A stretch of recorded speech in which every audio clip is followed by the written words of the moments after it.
Je sais, comme beaucoup de personnes en ce moment, tu as dû toi aussi passer plusieurs heures pour fixer tes objectifs 2023.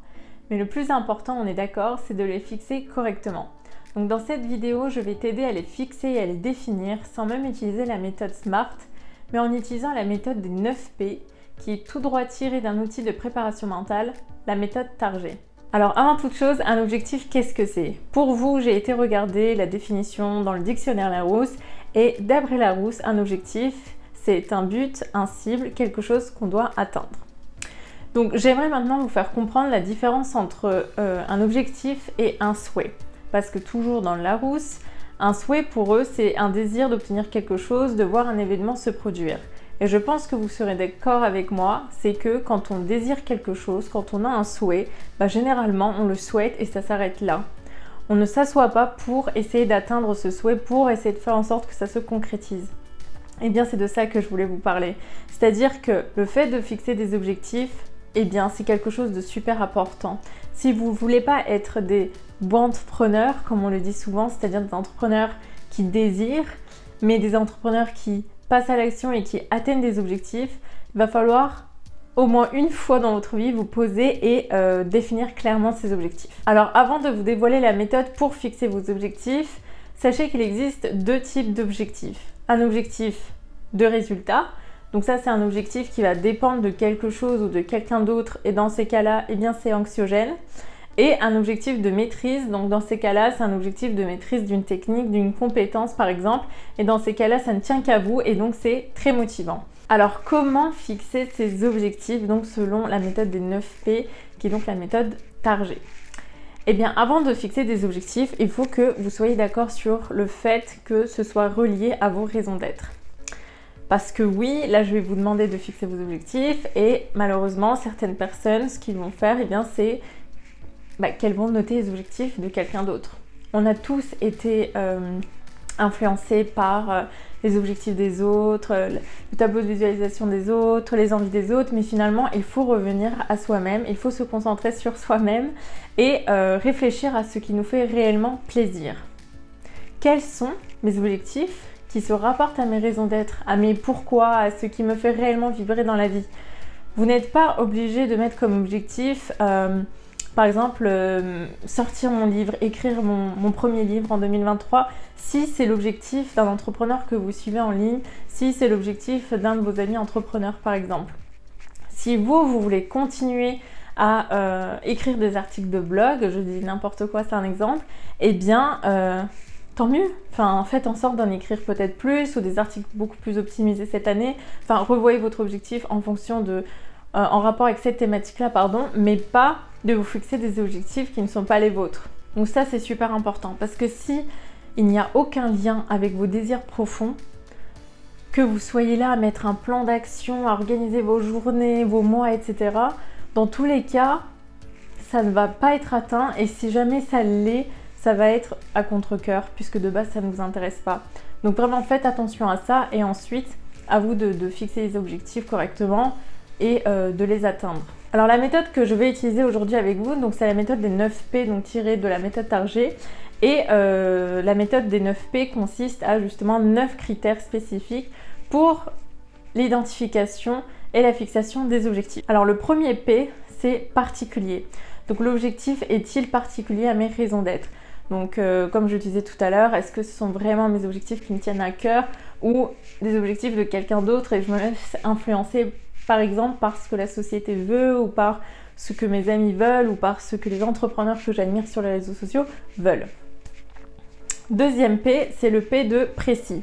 Donc l'objectif est-il précis, daté et mesurable? C'est super important avant toute chose parce que si ce n'est pas daté et précis, vous n'allez pas vous mettre une date butoir, un deadline et en fait vous n'allez jamais passer à l'action. Alors que si vous vous dites d'ici fin janvier, je sors mon podcast, eh bien, c'est daté, c'est acté, c'est fixé, eh bien, d'ici fin janvier, vous faites ce que vous voulez, mais vous allez sortir votre podcast. Donc, c'est super important de mettre des dates butoirs, sinon, eh bien, ça va se transformer en souhait, comme je disais tout à l'heure, et vous allez vouloir un jour, peut-être, éventuellement sortir votre podcast, mais ça ne va jamais arriver. Le troisième P, c'est le P de possible. L'objectif est-il trop ambitieux ou trop raisonnable? Donc il faut que vous vous demandiez si, en fonction de vos moyens, de votre situation aujourd'hui, de votre capacité de temps, d'argent, d'investissement, est-ce que c'est trop ambitieux pour vous aujourd'hui à l'instant T, ou est-ce que finalement c'est trop raisonnable parce que vous n'osez pas rêver grand, parce que vous n'avez pas beaucoup confiance en vous, etc. Donc voilà, c'est un critère en tout cas à prendre en compte. Le quatrième P, c'est le P de plaisir. Est-ce que cet objectif me fait réellement plaisir? Donc là, il y a toujours un petit lien avec les raisons d'être, mais surtout le fait d'éprouver du plaisir. Parce que si c'est vraiment une tâche que vous faites sans un minimum de plaisir, un minimum de satisfaction, ça va être réellement compliqué de les atteindre, parce que quand on fait quelque chose dans la frustration, voilà, dans le dégoût limite, ça va pas être atteint. Donc le P suivant, c'est le P de potentiel énergétique. Donc pour cela, c'est quels moyens je me donne pour réussir, que ce soit les moyens en termes des moyens techniques, donc en termes de matériel. Ça peut être est-ce que j'ai besoin d'acheter un trépied, un micro, un nouveau téléphone, ou est-ce que j'ai besoin d'acheter, je sais pas, un livre sur tel sujet, etc. Ça peut être les moyens au niveau des rencontres ou de l'organisation de votre temps. Par exemple, est-ce que je me forme 1 heure ou 2 heures en rentrant du travail chaque soir sur la thématique pour développer mon entreprise? Est-ce que je sors de ma zone de confort pour rencontrer du monde, des entrepreneurs qui habitent dans ma ville lors des rencontres entrepreneuriales, etc. 1 à 2 heures par semaine ou 1 à 2 heures dans le mois, c'est déjà très bien. Enfin voilà, quels moyens je me donne pour réussir? Est-ce que finalement je décide de travailler le samedi, le dimanche c'est plutôt réservé à la famille, etc. Enfin voilà, à vous d'écrire finalement les moyens que vous donnez pour réussir. Et encore une fois, vous faites attention, comme je disais, à si ça vous fait réellement plaisir et à ce que ce ne soit pas trop ambitieux non plus. Donc, le P suivant, ça va être le P de posture. Donc quelle attitude je choisis? Lièvre ou tortue? C'est-à-dire, est-ce que je suis plutôt en mode fonceur, où je fonce dès le début de l'année, là par exemple, et finalement, courant mars, avril, eh bien je m'épuise et j'arrête clairement de chercher à justement atteindre mes objectifs, j'arrête de suivre tout ça, ou est-ce que vous préférez être en mode tortue, vous allez petit à petit, comme si c'était un marathon, et voilà, justement, ne pas trop s'épuiser pour aller jusqu'au bout de vos projets. Donc ça, c'est à vous de le choisir, ça dépend des projets, ça dépend des deadlines, des dates butoirs comme je disais tout à l'heure, mais en tout cas, faites attention à prendre le bon choix. Le P suivant, c'est le P de programmation. Donc quelle étape dans mon projet, eh bien je priorise. Quels sont mes critères de réussite? Donc pour cela, vous allez justement programmer, que ce soit les grands points, les grands axes de votre objectif. Donc pour atteindre tel objectif, il va falloir que, je sais pas, je sorte telle vidéo sur YouTube, je rédige tel article de blog, je rencontre telle personne pour l'interviewer, pour me remotiver, ou j'achète telle formation, etc. Donc à vous de mettre les priorités pour ne pas trop vous éparpiller quand vous serez en quête justement de réalisation de vos objectifs. Et quels sont mes critères de réussite, dans le sens où souvent on est dans la tête dans le guidon et en fait on oublie de prendre du recul, et parfois il y a des objectifs qui sont atteints entre temps et en fait on les voit même pas, et on prend même pas ne serait-ce que 5 minutes pour se féliciter et pour fêter cette réussite, alors que ce sont des moteurs en fait de motivation, ce sont des moyens pour nous rebooster, pour nous aider à aller de l'avant, pour se rebondir et se remotiver, et pour continuer justement ce marathon-là. Donc prenez le temps de bien rédiger vos critères de réussite. Donc si c'est avoir rédigé 30 articles de blog, avoir atteint 5000 abonnés sur Instagram, avoir eu mes 3 premiers clients d'ici mai 2023, avoir vendu et atteint tel chiffre d'affaires, enfin voilà, essayez de mettre des critères de réussite, parce que comme ça va vous aider à prendre du recul et à voir si finalement vous y étiez presque ou pas du tout.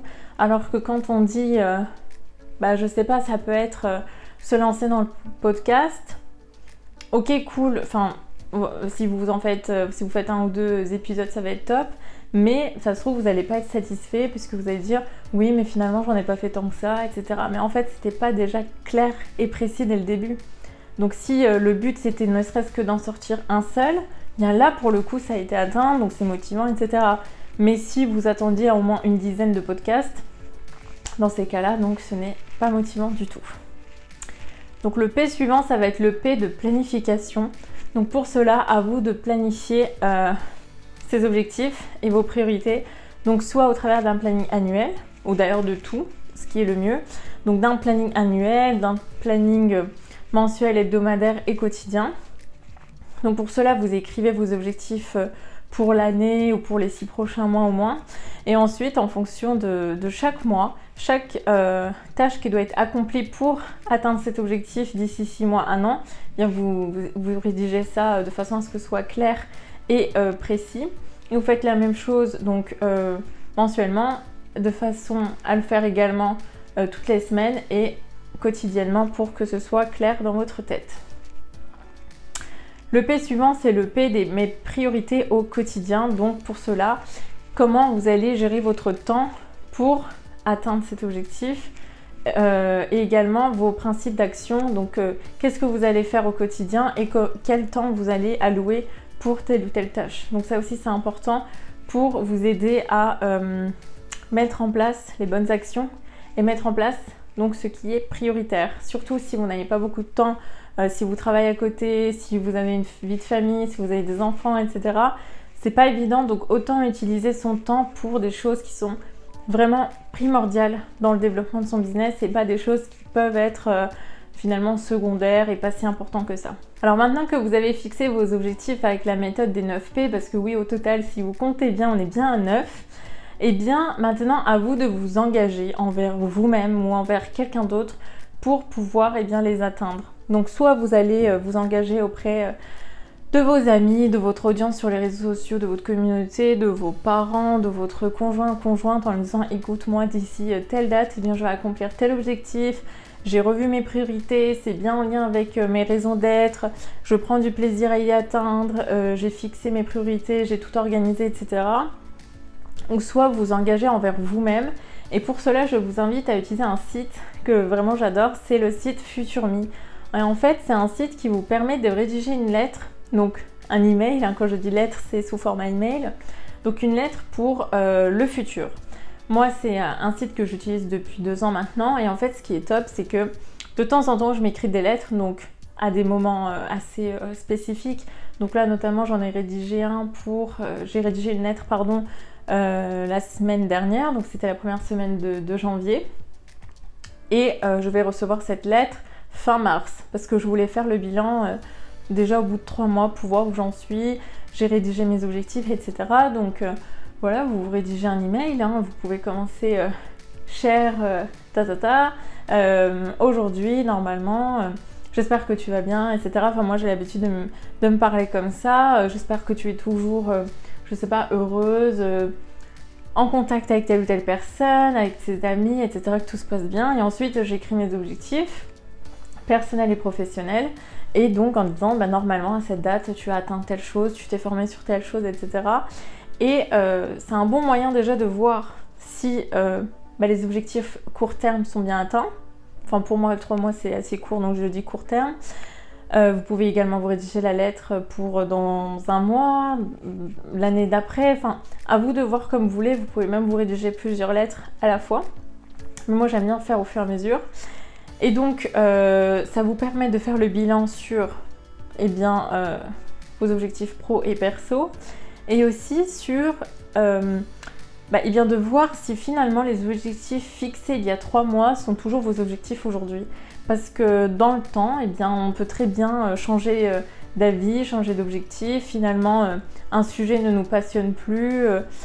On n'a plus envie d'utiliser telle ou telle stratégie pour son entreprise. Et en fait, c'est important aussi de prendre le temps de justement faire le point et réadapter ses stratégies, ses objectifs en fonction de nos situations à l'instant T. Donc rien ne vous empêche, au bout de 3 mois par exemple, de vous rédiger une lettre pour 3 mois, pour les 3 mois suivants, ou pour l'année d'après, ou pour votre anniversaire, pour je ne sais pas, une date précise, et justement pour faire le point régulièrement. Et ce qui est bien, c'est que vous oubliez de toute façon que vous avez rédigé ce mail, et du coup un jour vous recevez un mail donc de FuturMe et puis vous dites ah oui, je m'étais rédigé cette lettre et vous commencez à lire et puis tout de suite vous voyez ce qui s'est passé en 3 mois, en 6 mois, en 1 an, etc. On arrive maintenant à la fin de cette vidéo, donc j'espère que cette vidéo t'aura aidé à définir clairement tes objectifs, à retrouver une clarté sur tes objectifs pro, à revoir ta vision, etc. En tout cas, sache que je suis en train de travailler sur la sortie d'un nouveau produit, donc d'un accompagnement complet pour aider les entrepreneurs à entreprendre avec sérénité, à passer à l'action beaucoup plus rapidement. Et en fait, la particularité de cet accompagnement, c'est que c'est un accompagnement sur mesure. C'est en fonction des besoins de l'entrepreneur que j'ai en face de moi. Si c'est un problème qui concerne justement l'identification des objectifs, eh bien je l'aide à définir clairement ses objectifs.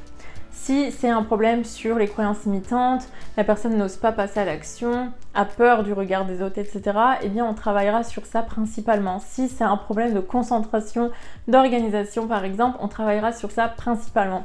En tout cas bref, tu l'auras compris, c'est un accompagnement complet qui s'adapte à la personne que j'ai en face de moi.